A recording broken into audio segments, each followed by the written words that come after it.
Shalom, Bapak Ibu. Mari kita berdoa bersama-sama. Bapak di surga, kami berterima kasih kembali malam ini Kau beranugerah bagi setiap kami. Dari tempat yang berjauhan boleh dipertemukan untuk melanjutkan pembahasan 7 perkataan salib. Malam ini kami akan belajar perkataan yang kelima. Sekali lagi kami memohon belas kasihan Tuhan.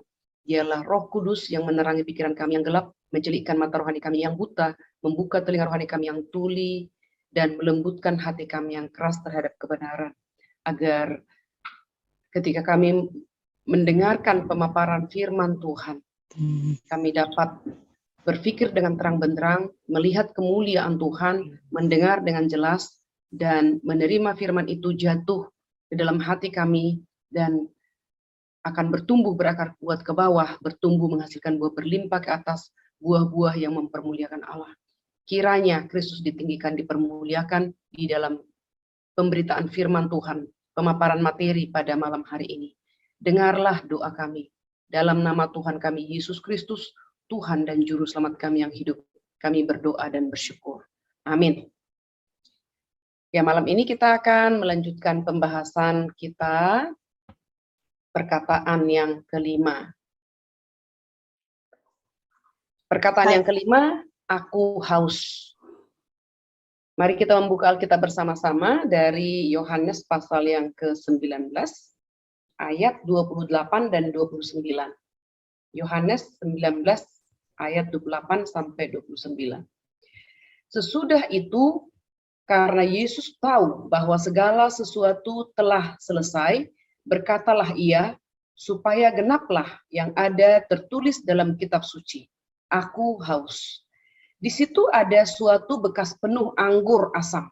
Maka mereka mencucukkan bunga karang yang telah dicelupkan dalam anggur asam pada sebatang hisop, lalu mengunjukkannya ke mulut Yesus. Mari kita membuka bersama Mazmur 22. Mazmur 22 ayat 15 sampai ayat yang ke-19. Seperti air aku tercurah, dari segala tulangku terlepas dari sendinya. Hatiku menjadi seperti lilin, hancur luluh di dalam dadaku. Kekuatanku kering seperti beling, lidahku melekat pada langit-langit mulutku, dan dalam debu maut kau letakkan aku. Sebab anjing-anjing mengerumuni aku, gerombolan penjahat mengepung aku, mereka menusuk tangan dan kakiku. Segala tulangku dapat kuhitung, mereka menonton, mereka memandangi aku. Mereka membagi-bagi pakaianku di antara mereka, dan mereka membuang undi atas jubahku. Mazmur 67, ayat 21-22. 69 ayat 21 dan 22. Celah itu telah mematahkan hatiku dan aku putus asa. Aku menantikan belas kasihan tetapi sia-sia, menantikan penghibur-penghibur tetapi tidak kudapati. Bahkan mereka memberi aku makan racun, dan pada waktu aku haus, mereka memberi aku minum anggur asam. Sedemikian jauh Bapak Ibu firman yang sudah dibacakan. Kita akan masuk ke dalam pembahasan. Jam 3 adalah jam di mana kematian Kristus mendekat. Setelah Yesus naik ke atas kayu salib mulai jam 9 pagi. Sudah sekitar 6 jam. Yesus mati antara jam 3 sampai jam 4. Di menit-menit terakhir, sebelum Yesus menghembuskan nafas terakhir, Yesus mengucapkan 4 kalimat. 3 kalimat pertama adalah doa kepada Allah. Doa minta pengampunan bagi orang berdosa. Kemudian janji menerima jiwa berdosa yang bertobat. Dan perkataan kepada Maria. Perkataan keempat adalah suatu teriakan yang menakutkan. Dan perkataan keempat ini sampai perkataan yang ketujuh diucapkan oleh Tuhan Yesus kira-kira jam 3, yang mendekati jam 3 sebelum Yesus mati. Sekarang setelah perkataan yang keempat, orang-orang di bawah mungkin bingung, tidak tahu harus berbuat apa. Tetapi mereka sadar bahwa matahari yang tadinya ditudungi awan gelap mulai bersinar kembali. 3 jam Yesus bergumul, bergulat, berperang dengan kuasa kegelapan. Dan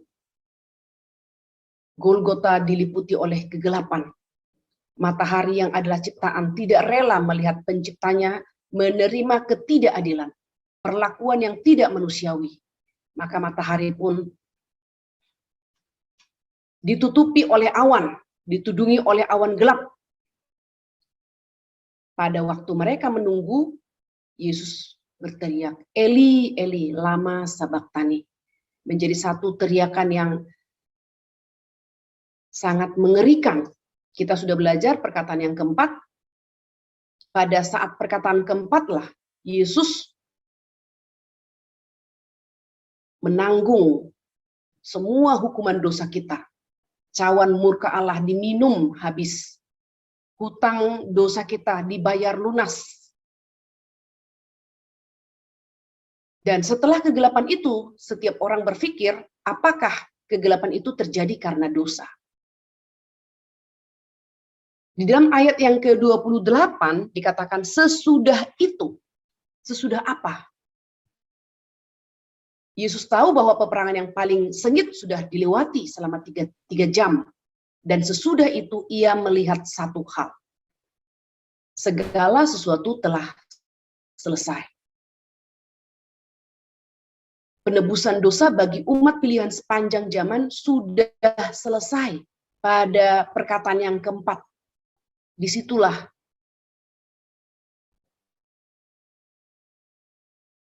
puncak daripada penebusan itu, karya penebusan itu.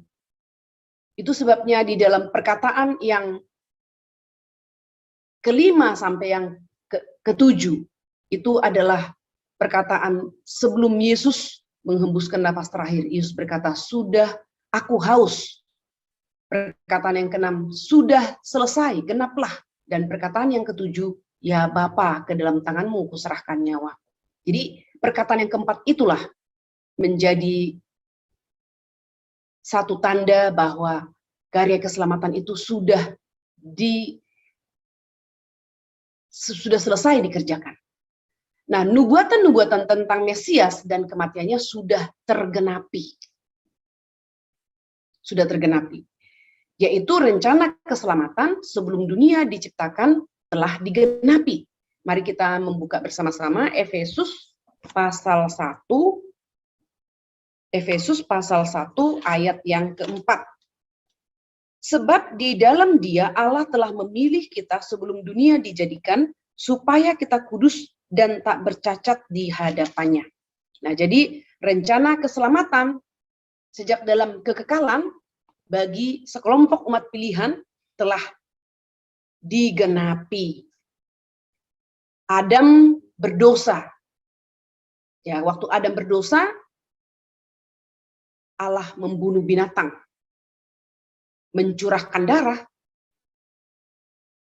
supaya kulit binatang itu diambil untuk menutupi tubuh Adam. Jadi dari awal kejatuhan, Allah sudah memberikan satu petunjuk. Oleh dosa, darah akan dialirkan. Adam berdosa, darah binatang dialirkan untuk menutupi tubuh Adam yang telanjang. Adam yang berdosa tetapi binatang yang mengalirkan darah. Inilah konsep pengganti. Substitusi pengganti. Nah, inilah yang kemudian terus dibicarakan di dalam perjanjian lama oleh para nabi. Akan ada pengganti. Konsep penebusan dengan cara pengganti sudah menjadi wahyu pertama yang dinyatakan kepada manusia. Waktu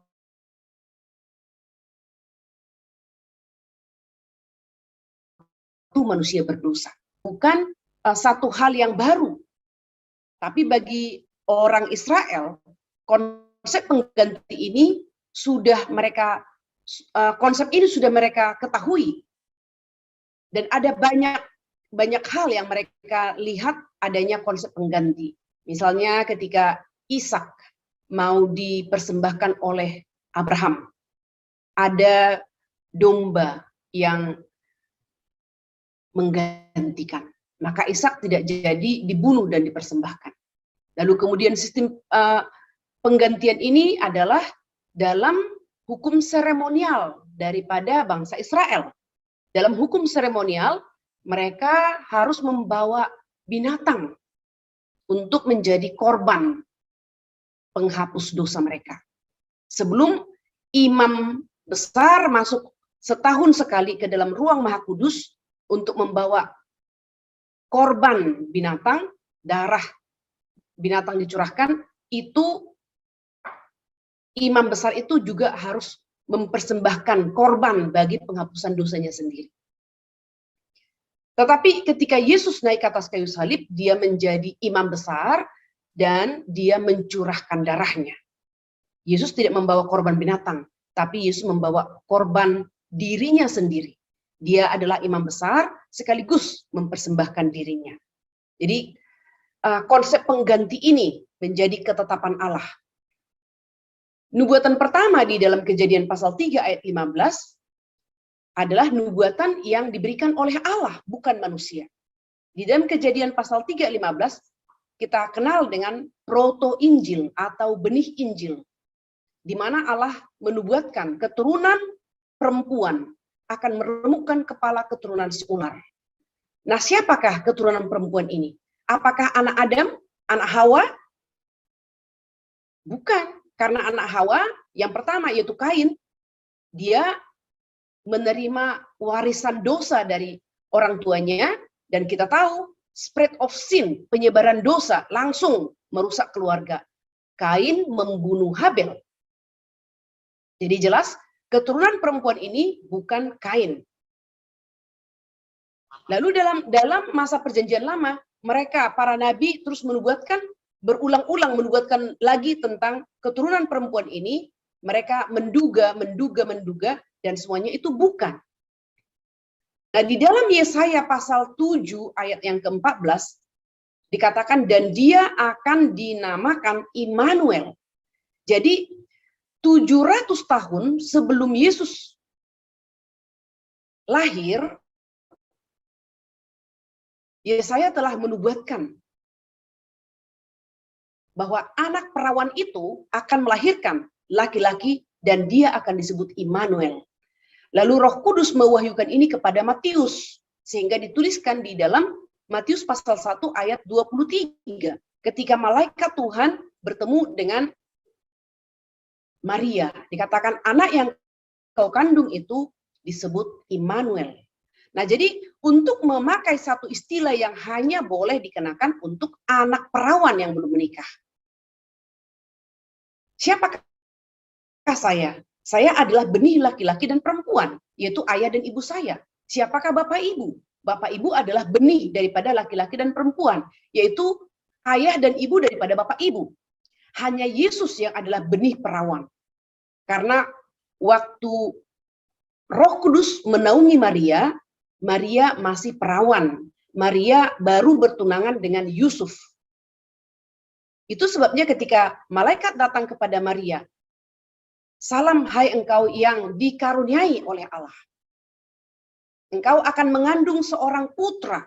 Maria mengatakan, bagaimana mungkin itu bisa terjadi? Karena aku belum bersuami. Lalu malaikat mengatakan, Roh Kudus akan menaungi engkau. Nah, disinilah Bapak Ibu kita melihat peranan Roh Kudus ya, kali Roh Kudus. Roh Kudus menurunkan firman. Baik firman yang menjadi daging dengan menaungi Maria, juga firman yang tertulis dengan menginspirasikan firman itu kepada para penulis, nabi-nabi di perjanjian lama, rasul-rasul di perjanjian baru. Yesus adalah benih dari perawan Maria. Jadi inilah yang digenapi dari nubuatan yang diberikan oleh Allah di dalam Kejadian pasal 3 ayat yang ke-15. Dan yang dinubuatkan ribuan tahun sebelum Yesus lahir. Misalnya Raja Daud 1000 tahun sebelum Yesus lahir, Raja Daud telah menubuatkan di dalam Mazmur-Mazmur ya, makanya di dalam Mazmur ada kita kenal Mazmur mesianik, dan itu biasanya ditulis oleh Raja Daud. Jadi nubuatan tentang kematian Yesus digenapi dalam 1 hari. Jadi semua nubuatan tentang Yesus yang begitu banyak itu digenapi dalam 1 hari. Ini menjadi satu pembuktian bahwa Yesus adalah Mesias yang dijanjikan. Nah, segala sesuatu sudah terjadi. Artinya, yang pertama, ya sudah terjadi ini berarti nubuatan yang sudah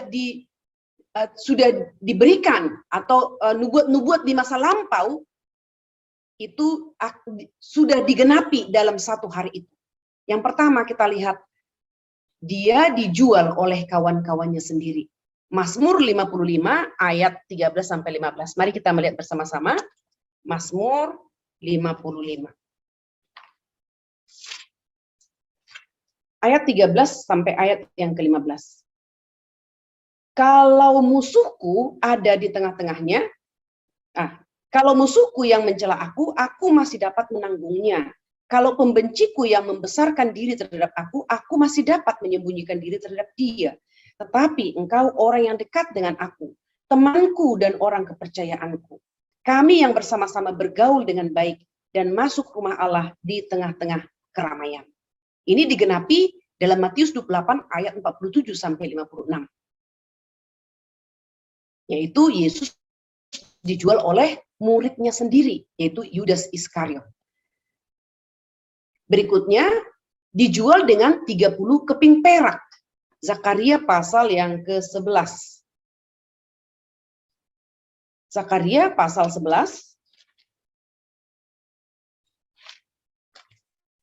ayat yang ke-12. Lalu aku berkata kepada mereka, jika kamu anggap baik, berikanlah upahku, dan jika tidak, biarkanlah. Maka mereka membayar upahku dengan menimbang 30 uang perak. Digenapi dalam Matius 26 ayat 15 sampai ayat yang ke-16. Yang ketiga, penggembala harus dibunuh dan domba-dombanya akan tercerai-berai. Zakaria 13 ayat yang ke-7. Hai pedang, bangkitlah terhadap gembalaku, terhadap orang-orang yang paling karib kepadaku. Demikianlah firman Tuhan semesta alam. Bunuhlah gembala sehingga domba-domba tercerai-berai. Aku akan mengenakan tanganku terhadap yang lemah. Digenapi dalam Matius 26 ayat 56. Yang keempat, Mesias dan difitnah oleh saksi-saksi dusta. Dinubuatkan di dalam Mazmur 109. Mari kita melihat bersama-sama. Mazmur 9 ayat 2 sampai ayat yang ke-5. Sebab mulut orang fasik dan mulut penipu ternganga terhadap aku. Mereka berbicara terhadap aku dengan lidah dusta. Dengan kata-kata kebencian mereka menyerang aku dan memerangi aku tanpa alasan. Sebab balasan terhadap kasihku mereka menuduh aku, sedang aku mendoakan mereka. Mereka membalas kejahatan kepadaku, ganti kebaikan, dan kebencian ganti kasihku. Digenapi dalam Matius 27 ayat yang ke-12. Yang kelima, orang-orang akan mencambuk, memukul, melukai, serta meludahi mukanya. Dinubuatkan di dalam Yesaya pasal yang ke-50. Yesaya 50 ayat yang ke-6. Aku memberi punggungku kepada orang-orang yang memukul aku, dan pipiku kepada orang-orang yang mencabut janggutku. Aku tidak menyembunyikan mukaku ketika aku dinodai dan diludahi. Dan nubuatan tentang cambukan, pukulan, melukai, serta meludahi muka Yesus, ini masih dibaca di dalam Yesaya pasal yang ke-53. Ya. Dan digenapi dalam Matius 26 ayat 67, 68, Matius 27 ayat yang ke-30. Yang keenam, dia akan dihukum beserta dengan perampok-perampok. yang telah dinubuatkan oleh Yesaya 700 tahun sebelum Yesus disalibkan. Yesaya 53 ayat yang ke-9. Orang menempatkan kuburnya di antara orang fasik, dan di dalam matinya ia ada di antara penjahat-penjahat, sekalipun ia tidak berbuat kekerasan dan tipu tidak ada dalam mulutnya. Digenapi dalam Matius 26 ayat 67 sampai 68, pasal 27 ayat 30. Yang ketujuh, tangan dan kaki Mesias akan ditusuk. Dinubuatkan di dalam Mazmur 22. Nanti Bapak Ibu bisa membaca di sana, dan digenapi di dalam Injil Sinoptik Yesaya 20 ayat 25 sampai 29. Yang kedelapan, pakaiannya akan direbut dan dibagi-bagi di antara orang-orang yang menyalibkannya. Mazmur 22 ayat 18 tadi kita sudah membaca ya. Digenapi dalam Yohanes 19 ayat 23 dan 24. Yang kesembilan, dia berdoa untuk para kriminal yang disalibkan bersama-sama dengan dia. Yesaya 53 ayat yang ke-12. Sebab itu aku akan membagikan kepadanya orang-orang besar sebagai rampasan, dan ia akan memperoleh orang-orang kuat sebagai jarahan, yaitu sebagai ganti karena ia telah menyerahkan nyawanya ke dalam maut, dan karena ia terhitung di antara pemberontak-pemberontak, sekalipun ia menanggung dosa banyak orang dan berdoa untuk pemberontak-pemberontak. Jadi perkataan yang pertama ya, Yesus berdoa, Bapa ampunilah mereka sebab mereka tidak tahu apa yang mereka perbuat. Digenapi dalam Lukas pasal 23 ayat 24. Yang ke-10, kegelapan menudungi Kristus. Amos pasal 8 ayat yang ke-9. Kita baca bersama Amos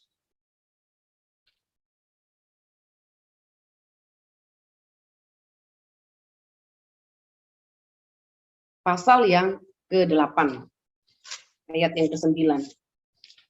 Amos 8 ayat yang ke-9, pada hari itu akan terjadi, demikianlah firman Tuhan Allah, aku akan membuat matahari terbenam di siang hari, dan membuat bumi gelap pada hari cerah. Digenapi dalam Matius 27, ayat 45.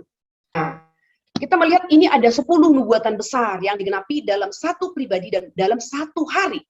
Nah, 10 nubuatan yang besar ini tentang Tuhan Yesus sudah digenapi dalam satu hari. Apakah itu satu kebetulan? Tentu saja tidak. Ya, agama Kristen atau iman Kristen tidak mengajarkan adanya kebetulan. Karena Allah adalah Allah yang berdaulat, Allah yang mengatur segala sesuatu. Dan nubuatan ini adalah nubuatan yang sudah ribuan tahun. Bukan hanya satu orang saja yang menubuatkannya. Dan tentu saja kita bisa melihat semua ini bukan satu kebetulan. Dalam satu hari dan pada satu pribadi. Nah, inilah yang menunjukkan bahwa Yesus adalah Mesias yang dijanjikan. Karena semua nubuatan-nubuatan itu digenapi oleh Tuhan Yesus. Seorang diri. Sekarang satu nubuatan yang sedang terjadi adalah kehausan. Aku haus. Demikian dikatakan supaya genaplah yang ada tertulis dalam kitab suci. Sudah dinubuatkan. Ayat yang ke-28. Sesudah itu kata Yesus, karena Yesus tahu bahwa segala sesuatu telah selesai, berkatalah ia, supaya genaplah yang ada tertulis dalam kitab suci. Aku haus. Ini pun digenapi. Jadi Yesus tidak sedang bersandiwara. Siapa yang bisa mengatur Yesus akan dijual, dikhianati, mati di antara penjahat, dijual 30 keping perak, dan seterusnya. Tidak ada yang dapat mengatur itu. Jadi sangat jelas sekali, semua nubuatan ini adalah tentang Tuhan Yesus. Itu sebabnya Bapak Ibu, Alkitab, Kejadian sampai Wahyu, itu adalah kisahnya Allah. Sekalipun kita bisa bercerita kepada anak-anak kita tentang tokoh-tokoh dalam Alkitab, tapi semua tokoh-tokoh itu adalah tipologi Kristus. Adam adalah tipologi Kristus. Abraham adalah tipologi Kristus. Nuh adalah tipologi Kristus. Raja Daud adalah tipologi Kristus. Musa adalah tipologi Kristus. Itu sebabnya kita tidak boleh berfokus kepada tokoh manusia pada waktu kita menceritakan firman Tuhan kepada anak-anak kita. Karena Alkitab itu adalah berbicara tentang benang merah daripada keselamatan. Dan tokoh utama, tokoh sentral dalam sejarah keselamatan itu adalah Kristus. Memang Allah Tritunggal berperan dalam keselamatan. Allah Bapa merencanakan keselamatan itu dalam kekekalan. Allah Anak menggenapkannya dengan berinkarnasi menjadi manusia. Allah Roh Kudus bekerja di hati umat pilihan setelah Yesus naik ke surga. Roh Kuduslah yang mengefektifkan karya keselamatan itu di hati umat pilihan. Sehingga umat pilihan sepanjang zaman percaya dan menerima Yesus Kristus sebagai Tuhan dan Juru Selamat pribadinya. Genap lagi yang sudah tertulis dalam Mazmur 69 ayat 22 tentang kematian Kristus, bahwa tidak ada satupun tulangnya yang akan patah. Karena pada waktu Yesus mati antara jam 3 sampai jam 4. Dan peraturan dari dari orang Yahudi, orang tidak boleh digantung di atas kayu salib setelah jam 6. Karena pergantian hari adalah jam 6 dan menuju Sabat. Maka mereka memastikan supaya orang-orang yang ada di kayu salib harus diturunkan. Dan ketika mereka diturunkan sudah harus kondisi mati. Maka dua penjahat yang belum mati itu, kedua kakinya dipatahkan. Tetapi Yesus sudah mati di antara jam 3 sampai jam 4, maka untuk memastikan apakah dia sudah mati, prajurit menombak lambungnya dan dikatakan keluarlah air dan darah. Jadi sebelum Yesus ditombak, Yesus sudah mati. Itu sebabnya tidak ada satupun tulangnya yang akan patah. Dinubuatkan juga Yesus akan dikubur dalam kuburan orang kaya. Setelah Yesus mati dan akan diturunkan, maka Yusuf dari Arimatea, dia adalah seorang kaya, salah satu pemimpin agama Yahudi juga. Dia datang kepada Pilatus untuk meminta izin agar tubuh Yesus diserahkan kepadanya, dan dia mau menguburkannya di dalam kubur batu yang masih baru, belum dipakai sama sekali. Ini pun digenapi. Nah, apa artinya perkataan Yesus yang ke-5, aku haus? Setelah Yesus berkata, Eli, Eli lama sabachthani.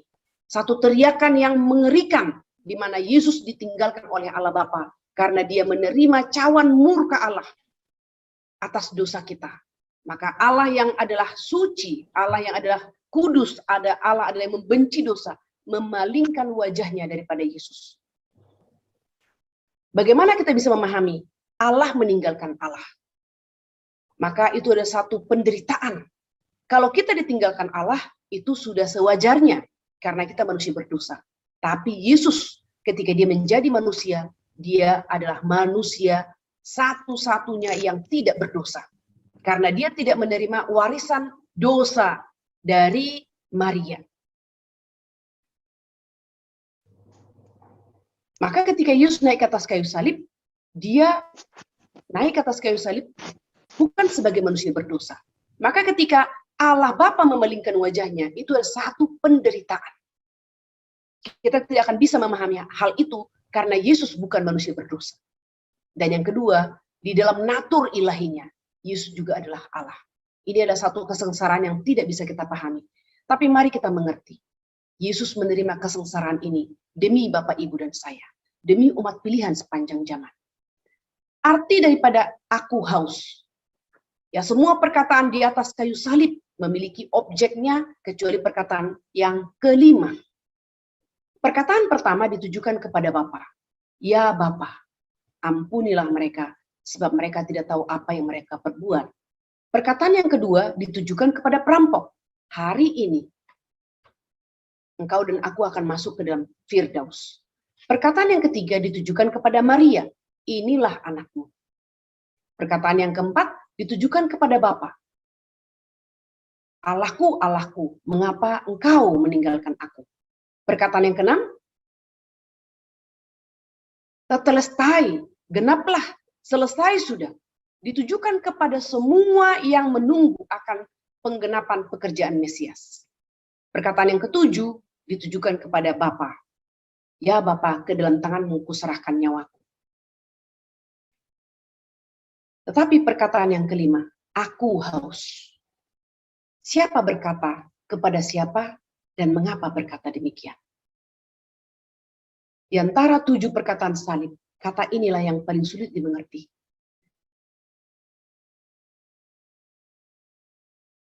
Ini adalah perkataan, pernyataan, bukan permintaan. Aku haus. Yesus tidak sedang minta air minum.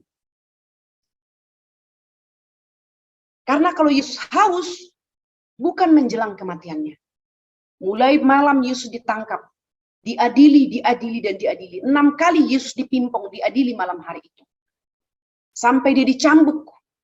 Lalu melanjutkan perjalanan Via Dolorosa, perjalanan kesengsaraan menuju Bukit Golgota. Lalu dia naik ke atas kayu salib. Dari jam 9 pagi sampai sekarang menjelang di antara jam 3 sampai jam 4. Baru Yesus berkata, aku haus. Itu bukan permintaan, tapi pernyataan. Hal ini menyatakan satu hal, yaitu kesengsaraan yang diderita oleh Kristus secara fisik sudah mencapai derajat tertentu. Dan kehausan ini dalam Mazmur 22 ayat 16 telah dinubuatkan.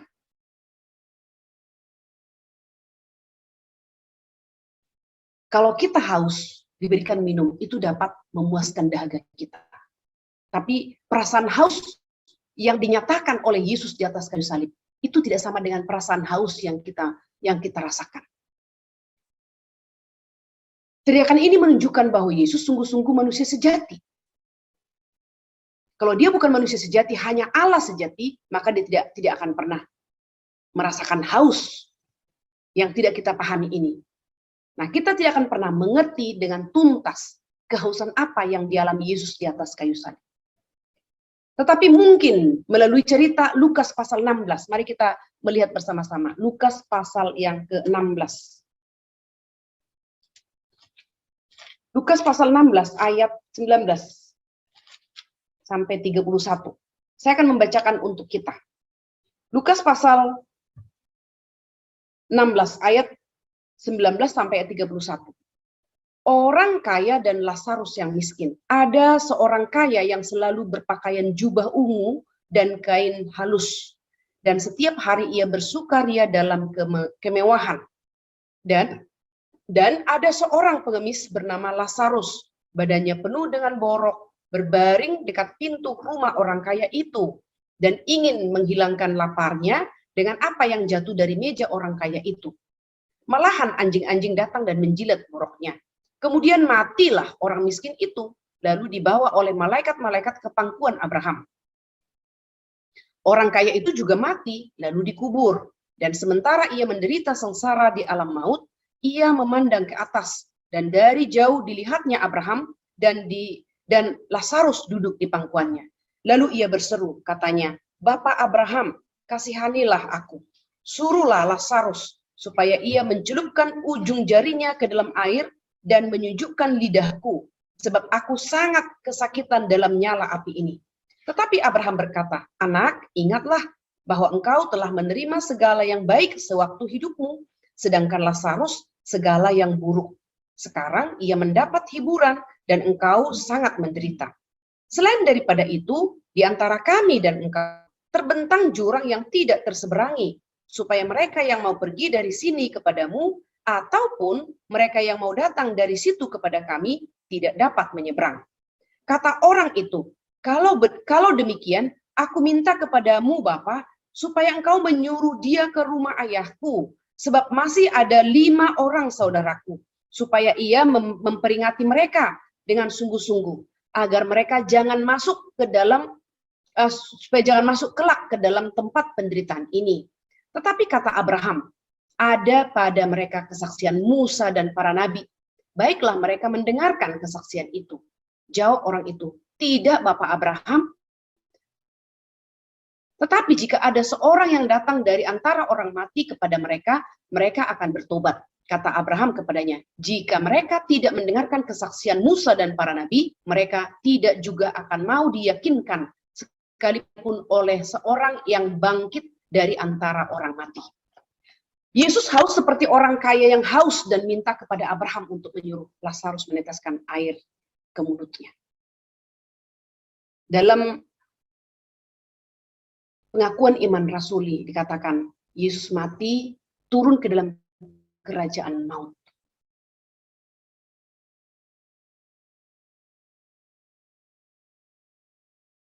Melalui perikop ini kita sedikit memahami keterpisahan Yesus dengan Allah.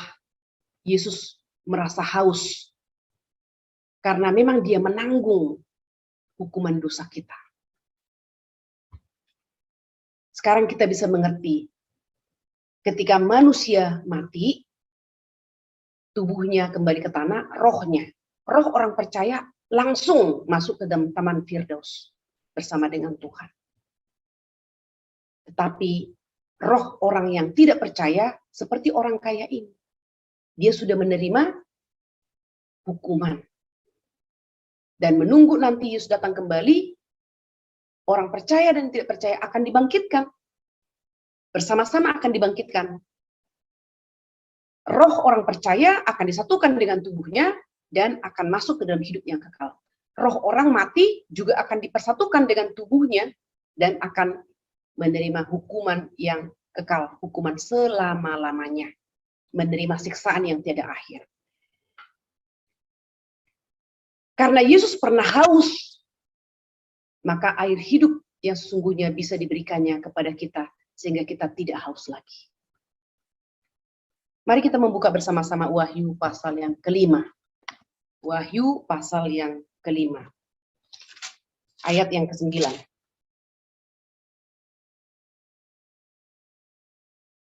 Dan mereka menyanyikan suatu nyanyian baru, katanya, engkau layak menerima gulungan kitab itu dan membuka meterai-meterainya. Karena engkau telah disembelih dan dengan darahmu engkau telah membeli mereka bagi Allah dari tiap-tiap suku dan bahasa dan kaum dan bangsa. Kemudian Wahyu 22 ayat 1 dan 2. Wahyu 22 ayat 1 dan 2.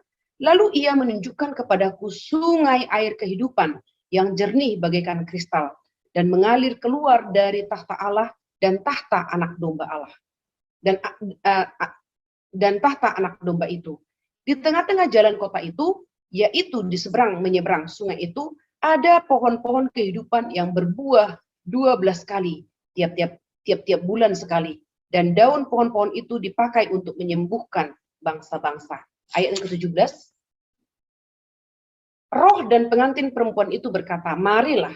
Dan barang siapa yang mendengarkannya, hendaklah ia berkata, marilah. Dan barang siapa yang haus, hendaklah ia datang. Dan barang siapa yang mau, hendaklah ia mengambil air kehidupan dengan cuma-cuma. Seruan dari atas kayu salib, perkataan yang kelima, aku haus, adalah seruan kehausan yang menghentikan segala kehausan. Amin. Mari kita berdoa bersama-sama. Bapa di surga, kami sungguh bersyukur berterima kasih untuk perkataan yang kelima ini. Membawa kami kepada satu kesadaran bahwa Yesus adalah air hidup yang kekal. Demikian Yesus berkata kepada wanita Samaria, setiap orang yang minum daripadanya tidak akan pernah haus lagi. Bapak di surga, kami sungguh bersyukur berterima kasih untuk anak-Mu yang tunggal, Yesus Kristus, yang menyerukan rasa haus di atas kayu salib, sehingga kami yang percaya kepada Yesus tidak akan pernah haus lagi. Terpujilah Engkau ya Tuhan Allah kami, yang mengasihi kami dengan kasih yang kekal. Bahkan Engkau telah mengutus anak-Mu yang tunggal mati di atas kayu salib untuk menanggung hukuman dosa kami, untuk menggantikan hukuman dosa kami di atas kayu salib. Dan seluruh kesengsaraan yang dialami oleh Yesus adalah kesengsaraan yang seharusnya kami tanggung. Tetapi oleh karena Yesus telah menanggungnya, maka kami tidak lagi menanggung kesengsaraan itu. Terpujilah Engkau ya Tuhan. Tolonglah kami untuk menghidupi kehidupan yang penuh dengan ucapan syukur kepada Tuhan. Karena kami sudah diberikan anugerah keselamatan. Kami tidak lagi menyia-nyiakannya dengan hidup sembarangan, dengan hidup tidak bertanggung jawab. Tetapi biarlah kami boleh terus memikirkan akan kasih karunia Tuhan demi kasih karunia Tuhan. Sehingga kami boleh terus membenahi diri, mengkoreksi diri, dan hidup lebih baik lagi untuk hormat kemuliaan bagi nama Tuhan. Kami akan mengakhiri pertemuan kami dan juga akan berdiskusi dan beristirahat. Kami mohon Tuhan besertalah dengan kami.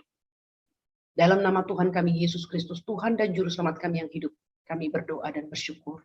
Amin. Saya kembalikan kepada Ibu Tri.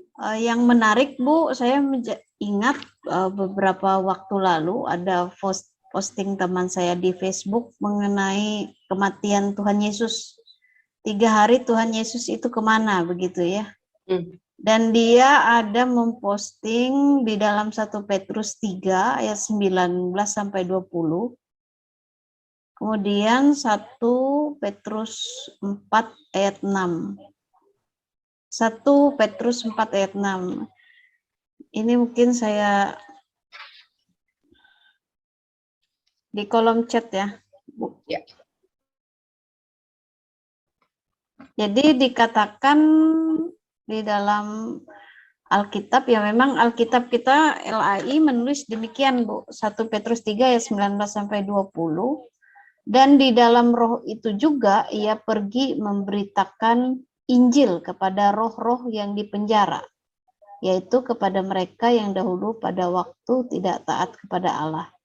Ketika Allah tetap menanti dengan sabar waktu Nuh sedang mempersiapkan bahteranya, di mana hanya sedikit, yaitu 8 orang yang diselamatkan oleh air bah itu. Itulah sebabnya maka Injil telah diberitakan juga kepada orang-orang mati, supaya mereka sama seperti semua manusia dihakimi secara badani, tetapi oleh roh dapat hidup menurut kehendak Tuhan. Jadi pertanyaannya di sini, Yesus itu sebenarnya menginjili orang mati atau tidak, Bu? Ya. Di atasnya itu kan memang ada kalimat mengenai kematian Tuhan Yesus itu. Ya, oke. Terima kasih Bu Tri.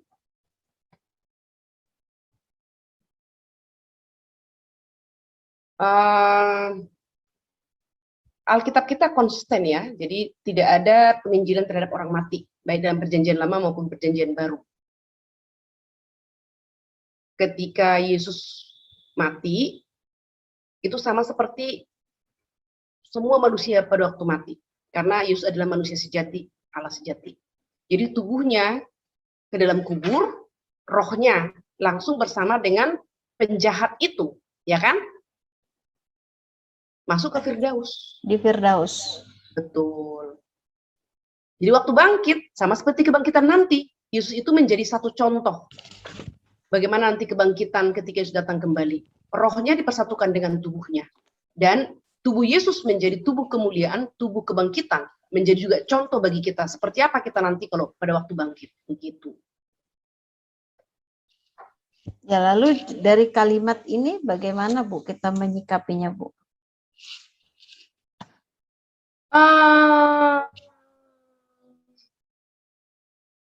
Coba ya, di dalam roh itu ia juga pergi memberitakan Injil kepada roh-roh yang ada dalam penjara. Jadi dimulai dari ayat 18, Bu.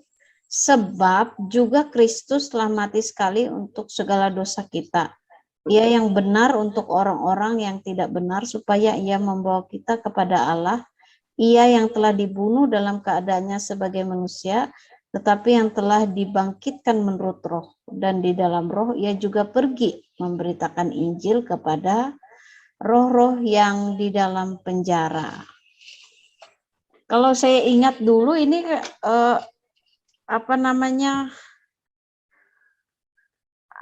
mungkin lost translate begitu ya Bu, mungkin. Rasanya pernah dulu ini dibahas, tapi makanya itu saya tanya, saya lupa begitu. Bahwa bukan Uh, memberitakan Injil ya. Iya, jadi tidak ada pemberitaan Injil terhadap orang mati. Injil itu hanya diberitakan kepada manusia yang masih hidup, ya kan? Ya. Dan tidak ada juga pertobatan di dalam dunia orang mati. Kalau tidak ada pertobatan di dunia orang mati, berarti tidak ada penginjilan. Begitu. Nah, di sini dan ia dalam roh itu juga ia pergi memberitakan Injil kepada roh-roh yang di dalam penjara, yaitu kepada roh-roh mereka yang dahulu pada waktu Nuh tidak taat kepada Allah ketika Allah tetapi menanti dengan sabar. Waktu Nuh sedang mempersiapkan bahteranya di mana hanya sedikit, yaitu 8 orang yang diselamatkan oleh air bah itu. Nah, ayat yang ke pasal 4, sebentar ya. Pasal 4 ayat yang ke-6. Itulah sebabnya maka Injil telah diberitakan juga kepada orang-orang mati, supaya mereka sama seperti semua manusia dihakimi secara badani, tetapi oleh roh dapat hidup menurut. Jadi maksudnya ini Injil itu bukan diberitakan kepada mereka pada waktu setelah mereka mati, tetapi menunjukkan bahwa Nuh pada waktu hidupnya sudah memberitakan Injil kepada manusia sejamannya. Jadi bukan Yesus memberitakan Injil kepada orang-orang yang sejaman dengan Nuh.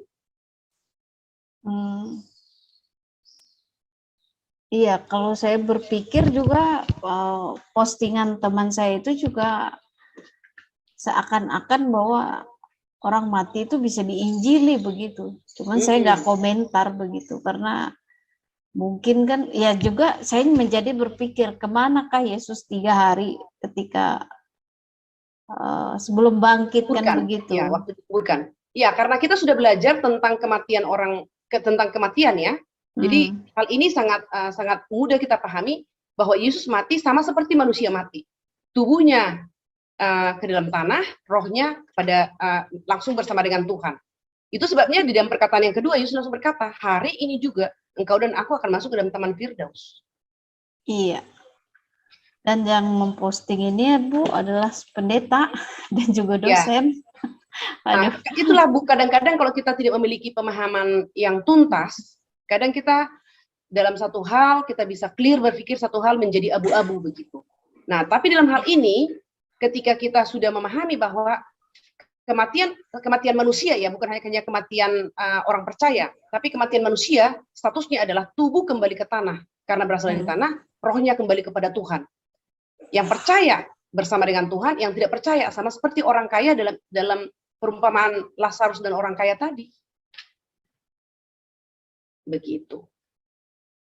Ya, jadi clear Bu ya, sebenarnya itu tidak ada penginjilan untuk orang mati begitu Bu ya. Betul banget, betul. Jadi kita jangan ambigu di sini dengan membaca ayatnya, karena ini kan translasi terjemahan.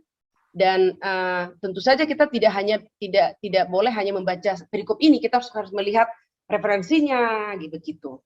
Dan malam ini kita tidak ada waktu untuk membaca ayat-ayat referensi lalu komentator begitu ya. Tapi yang perlu kita ketahui bersama-sama adalah ketika Yesus mati 3 hari dikubur itu kemana dia? Sangat jelas sekali. Sebagaimana manusia mati, Yesus mati ya kan, sebagai manusia dia mati, rohnya bersama dengan Allah di surga, tubuhnya dikubur. Pada waktu dia bangkit, rohnya dipersatukan dengan tubuhnya, lalu dia diberikan tubuh kemuliaan, tubuh kebangkitan. Dan itu menjadi contoh bagi kita bagaimana kita nanti pada waktu Yesus datang kembali, kita dibangkitkan. Kita pun akan memiliki tubuh kebangkitan atau tubuh kemuliaan. Begitu. Jadi bersyukurnya ya Yesus itu menjadi teladan, menjadi contoh, menjadi yang sulung. Bangkit dari antara orang mati yang menjadi yang sulung. Ya kan? Naik ke surga sebagai manusia sejati, menjadi yang sulung. Begitu. Makanya kita itu Bu ya tidak ada yang kita bisa berdoa untuk orang yang mati ya Bu ya. Ya. Jadi dengan pemahaman ini hendaknya membuat kita lebih rajin lagi menginjili orang saudara kita yang masih hidup gitu, karena kalau mereka sudah mati tidak ada lagi kesempatan untuk menginjili. Pertama, tidak ada kesempatan lagi untuk berdoa untuk keselamatan mereka. Jadi benar-benar keselamatan itu hanya untuk orang yang hidup. Karena itu mari kita giat mengabarkan Injil Tuhan kepada anak-anak kita, kepada anak-anak murid ya, anak-anak murid, anak cucu kita di rumah, saudara-saudara kita, tetangga kita, atau ya para misionari. Ya kita ini kan konteksnya guru-guru agama Kristen ya. Ya di dalam lingkungan dan konteks kita masing-masing lah, mari kita giat mengabarkan Injil Tuhan. Begitu. Karena kematian itu kita tidak tahu kan. Tidak harus tua baru mati, ya enggak? Anak-anak pun ada yang mati. Mungkin anak murid kita pun mungkin ada yang pernah meninggal begitu. Nah, itulah yang menjadi dorongan bagi kita. Kita tidak tahu usia manusia, ya kan? Tidak tahu umur manusia. Karena itu marilah kita menggunakan setiap kesempatan untuk mengabarkan Injil Tuhan. Dalam hal ini konteks kita adalah murid-murid kita. Dan lebih penting lagi, anak-anak murid kita ini adalah tiang gereja, masa depan kekristenan. Agar kita bisa mempersiapkan sekelompok generasi muda yang beriman, cerdas, dan berkarakter. Kelak mereka menjadi pemimpin-pemimpin yang takut akan Tuhan, pemimpin yang bisa mentransformasi masyarakat, gitu. Pemimpin yang memberi contoh dan teladan, menjadi garam dan terang, begitu. Ya, Bapak Ibu, apabila ada yang didiskusikan, dipersilakan. Kalau ada yang ingin bertanya.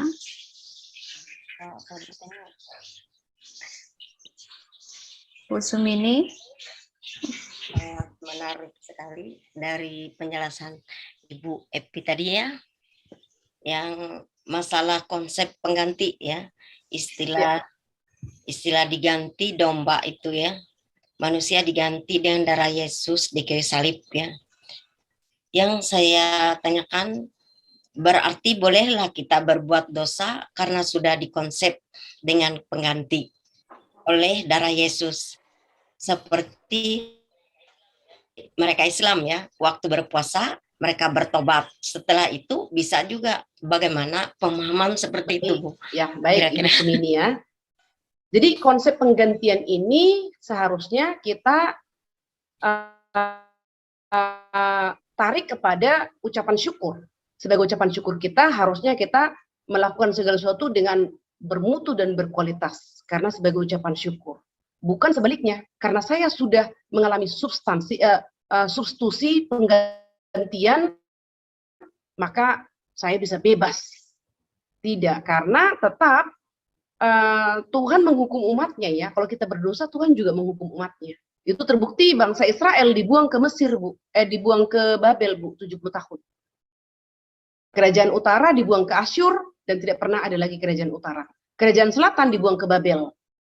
Oleh karena janji Tuhan kepada kepada Daud untuk tahta keturunannya akan duduk di tahta itu sampai kekal, yaitu nanti keturunan ya Yesus yang menjadi keturunan dari Daud, maka dipelihara oleh Tuhan. Tapi yang saya mau garis bawahi adalah Tuhan menghukum umatnya kalau berdosa. Begitu. Ya, terima kasih, Bu. Iya. Tetapi saya berharap sih kita tidak berbuat dosa bukan karena kita takut dihukum. Kalau kita sudah umat pilihan ya, tapi kita tidak berbuat dosa karena kita memang mau menjalani kehidupan yang sudah selayaknya dihidupi oleh umat Tuhan yang hidup di dalam kesucian dan kekudusan. Sebagai ucapan syukur di hadapan Tuhan. Karena apa tujuan Allah memilih sekelompok orang sejak dalam kekekalan? Supaya ada umat yang hidup tidak bercacat dan cemerlang di hadapan Tuhan. Itu tujuannya.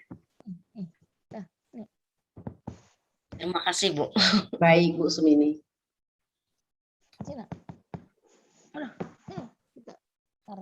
Silahkan Bapak Ibu yang lain.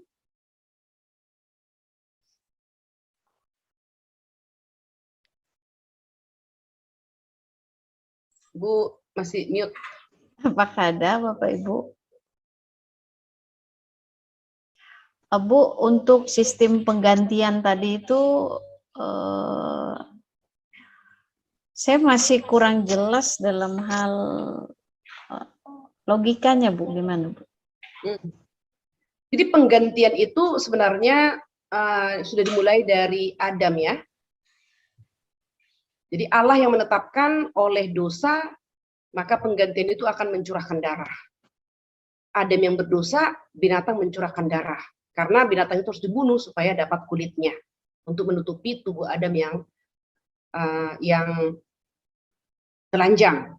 Berikutnya sistem penggantian ini juga kita lihat pada waktu Abraham mau mempersembahkan Ishak. Itu juga ya disiapkan juga pengganti. Itu juga konsep penggantian. Tapi gini Bu, sistem penggantian yang di Taman Eden ya, saya bilang di Taman Eden ya. Waktu kejatuhan manusia itu sebenarnya agar manusia tidak mati secara bernyawa,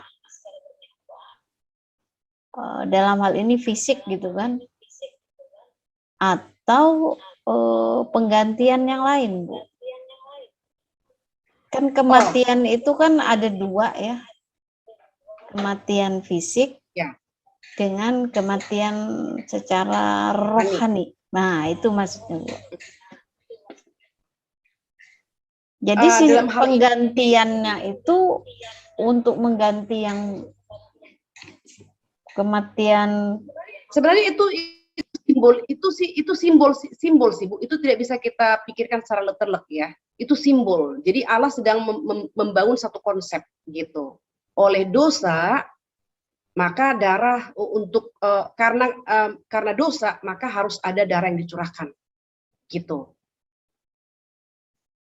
Karena itu nanti akan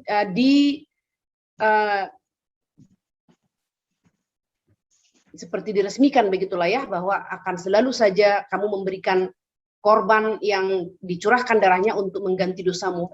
Itu setelah bangsa Israel keluar dari Mesir. Dan itu terus dilakukan sampai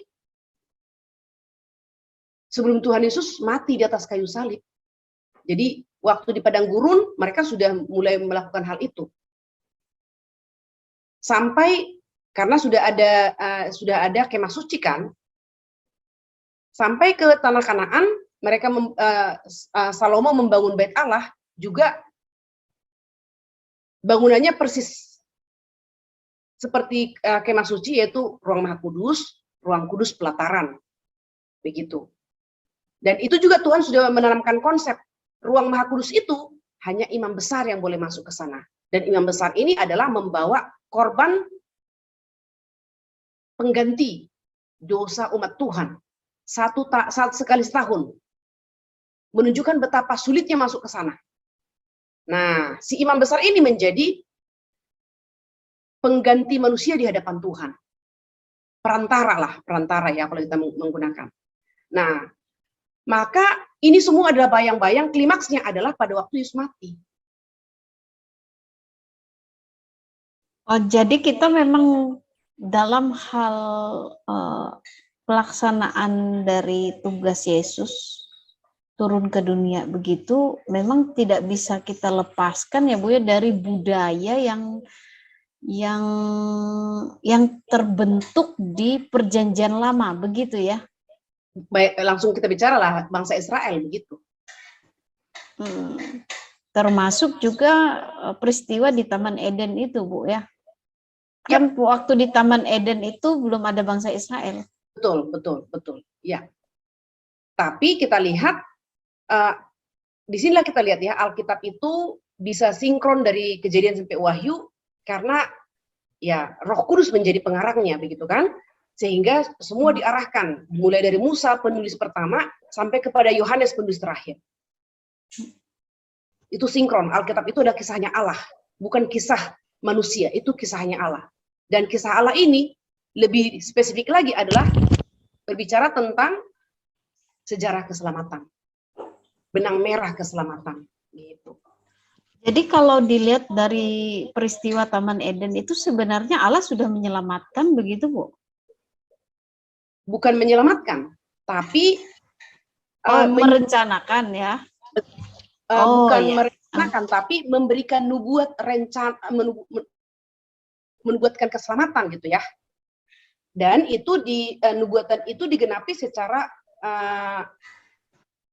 penuh di dalam Kristus Tetapi untuk sampai ke sana, pemahaman itu supaya umat Tuhan tidak confused, itu sudah dipersiapkan konsep-konsepnya begitu. Maksud saya tadi dengan darah pertama kali tercurah di Taman Eden itu, Bu. Ya. Itu tindakan penyelamatan Allah. Itu belum atau simbol aja ya. Iya, itu adalah bayang-bayang. Itu adalah penanaman konsep, pengajaran, penetapan. Nah, jadi semua itu berasal daripada Tuhan. Adam dan Hawa dihukum, tapi kemudian juga setelah dihukum, Allah sudah langsung memberikan nubuat pertama, Kejadian 3:15, proto Injil. Iya. Memang kalau saya lihat di kejadian kejatuhan manusia itu dan konsekuensi dari Allah untuk Adam, Hawa dan ular itu memang perlu penjelasan lebih dalam sih sebenarnya, Bu, kayaknya ya. Karena itu kayaknya kalau misalnya ular menjadi tanah akan menjadi makananmu, itu debu akan menjadi makananmu, maksudnya makanan untuk ular begitu. Itu kan mungkin tidak secara ini, Bu ya, hurufiah ya, kita bisa artikan itu kali.